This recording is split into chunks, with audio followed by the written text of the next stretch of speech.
Okay, hello everybody. Good morning. This is Sharonda, and it is Sunday, September the 4th, and this is my podcast as well as my YouTube channel, Spiritual Sense.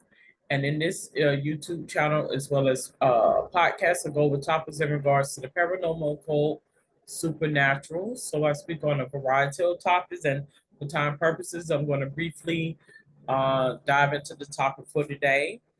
But before I do so, I'm going to say that um, this podcast is for entertainment purposes. It's not a biblical nor religious podcast nor YouTube episode or presentation. It is an open social discussion on those topics. You may hear me refer back to the text or the biblical text or the Bible a time or two, and I may read some verses, all of it, and give my account as to what my eyes has been presented with. Okay, so this is not a debate. I'm not one to argue with any Bible teacher, pastor, uh, prophetess, prophet, apostle, elder, or anyone. This is me giving my own interpretation as to what has been revealed to me. Okay, so as I mentioned, today's topic is Ark of the Covenant analysis of the Ark of the Covenant.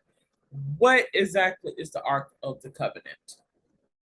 Okay, and the reason why I'm speaking on this topic because being now I consider myself a spiritualist, so I don't associate with no particular denomination.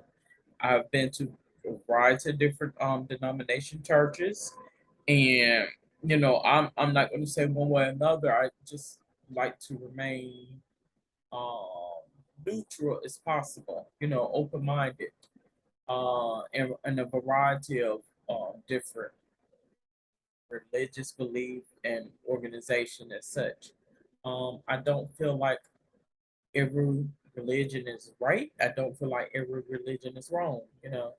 And so, in essence, I had a dream sometime after being baptized. I got baptized at the age of 14, and God began to reveal and unleash things to me. And so I started to have dreams and things of the sort. And one of the dreams I had was in the dream, I even seen the Ark of the Covenant in the dream.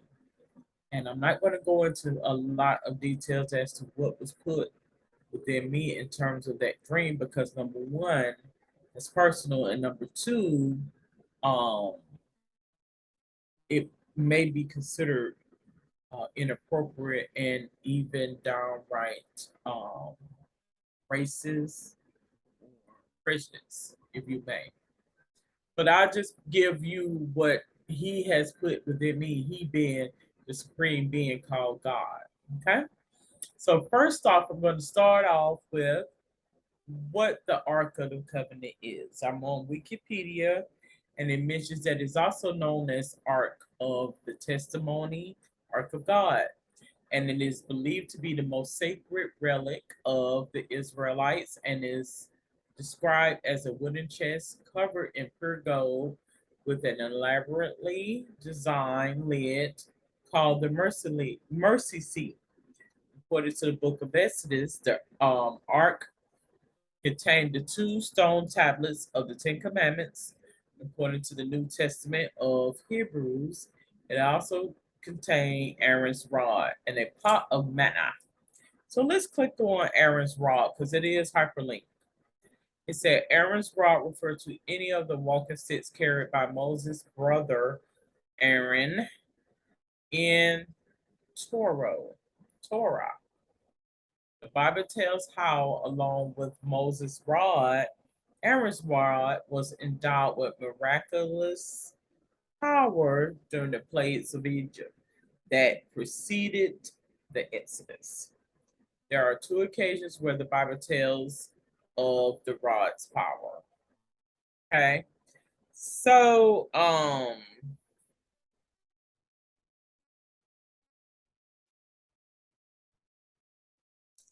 the biblical account relates that approximately 1 year after the Israelites' exodus from Egypt, Our ark was created according to the pattern given to Moses by God when the Israelites were encamped at the foot of Mount Sinai.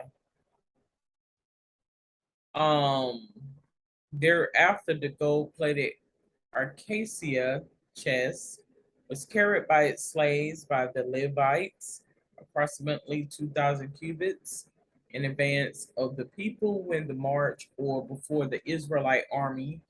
Uh, the host of fighting men, God spoke with Jesus from between the two cherubim on the ark's cover.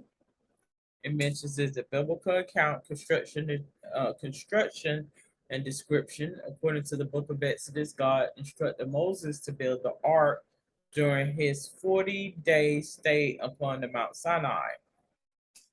Um, he was shown the pattern for the tabernacle and furnishing of the ark, and told that it would be made of shittim wood to the house of to house the tablets of stone.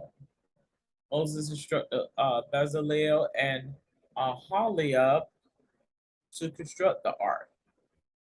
So the book of Exodus gives detailed instructions on how the ark is to be constructed, and it was constructed, and things of that nature. Uh, so then it is to be glided entirely with gold, and a crown or molding of gold is to be put around it. 4 rings of gold are to be attached to its 4 corners, 2 on each side, and through these rings, slaves of shittim wood overlaid with gold for carrying the ark to be inserted. And these are not to be removed. A gold lid, which is ornamented with 2 golden cherubim, is to be placed above the ark. Missing from that count was instructions concerning the thickness of the mercy seat and details about the cherubim, other than that the cover will be beaten out of the ends of the ark, and that they form the space where God will appear. The ark is finally to be placed under a veil to conceal it. So it goes a lot into detail. Mentions about the capture of the Philistines according to the biblical narrative. A few years later, the elders of Israel decided to take the ark out into the battlefield to assist them against the Philistines having recently been defeated at the Battle of Eben Ezer, then were again heavily defeated with the loss of 30,000 men. The ark was captured by the Philistines, and Hophni and Phinehas, I'm sorry, were killed.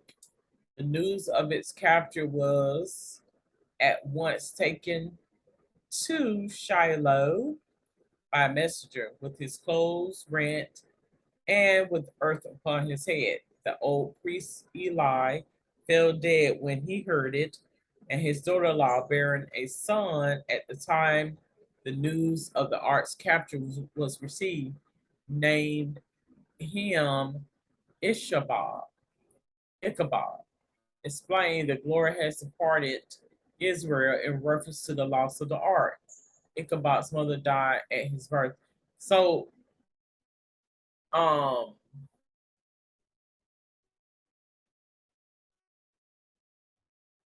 it could be very confusing to kind of like try to read and piece everything together. And it goes on and on and on about the art with art. I think the art it's kind of like in a sense like a filibuster. It goes. I mean, everybody keeps speaking about this one particular thing over and over and over and over. I think basically because it was revealed to me while I was doing my little research on something a couple of weeks ago, maybe not even that long. And somehow I'm compelled to think about my dream that showed me the Ark of the Covenant. It showed me like on a parade, and it was this box, and it was like on a float, as they would have at a parade. And many people thought God was one way and kind of find out God was something totally different than they would know. Like it was the technology, it was the essence of the technology and the computers and the cars and everything, the advancement as we go along in this life journey. God was the energy force. And so people had in their head that he was some celestial being, as an artist depiction. And they came out screaming and yelling, and it was a whole bunch of, and I'm not going to go into a whole bunch of dramatics as to how that dream was, but it was it gave me a synopsis that people are going to be fooled. People are going to be very much fooled because God is going to reveal how a person thinks. And the ability to critical think, the ability to read between the lines. Many people think one way, and that's not to say anything is wrong, but that's just the way they are, and you can't tell them no different. They know it all, and that's that. And you got them in all different types of fields, all different types of region. That is the way it is. And so he mentioned to me that once it's been unleashed and revealed, because I did do a podcast on yesterday when I mentioned about the last days and what the revelation was in reference to that. And so with the Ark of the Covenant, it showed me that, people going to be fooled when they realize that it was chasing waterfalls and the whole while that is simply what the distraction was. It was a distraction piece. It's a distraction piece. The same way how we watch the media and the news and things of the sort. And you keep seeing them focusing on this one particular thing. Meanwhile, in the background, there's some other things that's transpiring.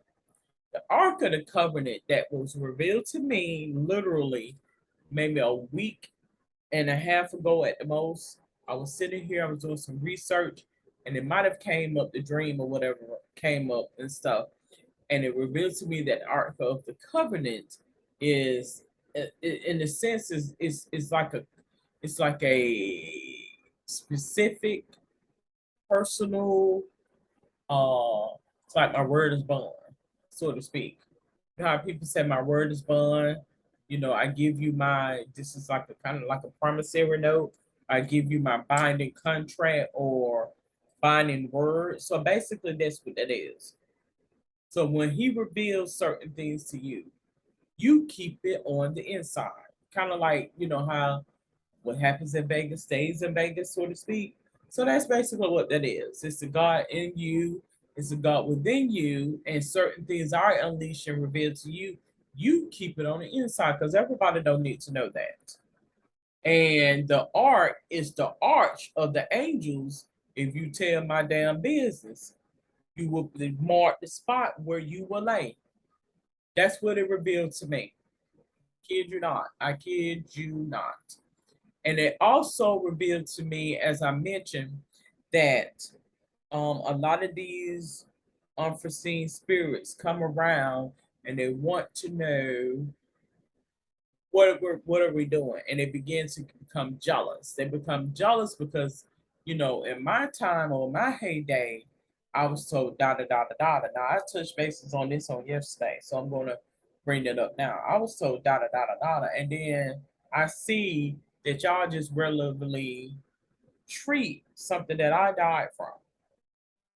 So this is what a lot of the energy comes from because, as I mentioned, the energies cycle. Want to know what you're doing. They want to know how you're doing it. They become inquisitive. They want to know.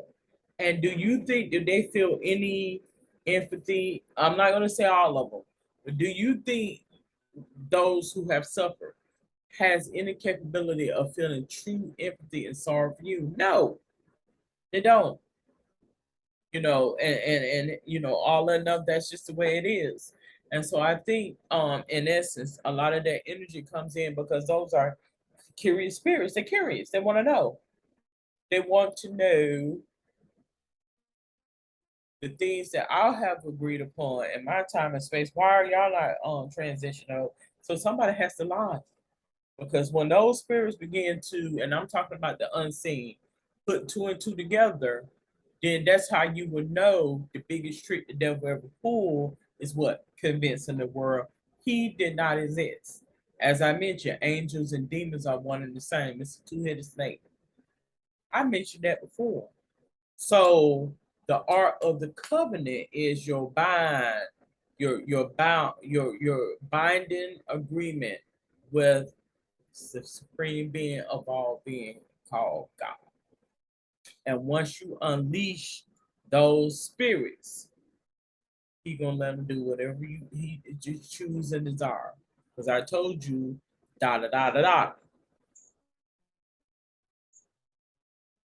So that's something that was revealed to me.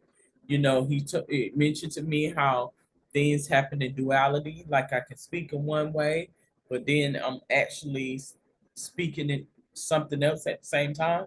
Same way if you're hearing something and then you can hear it one way and then you can hear it another different way, it works the same way.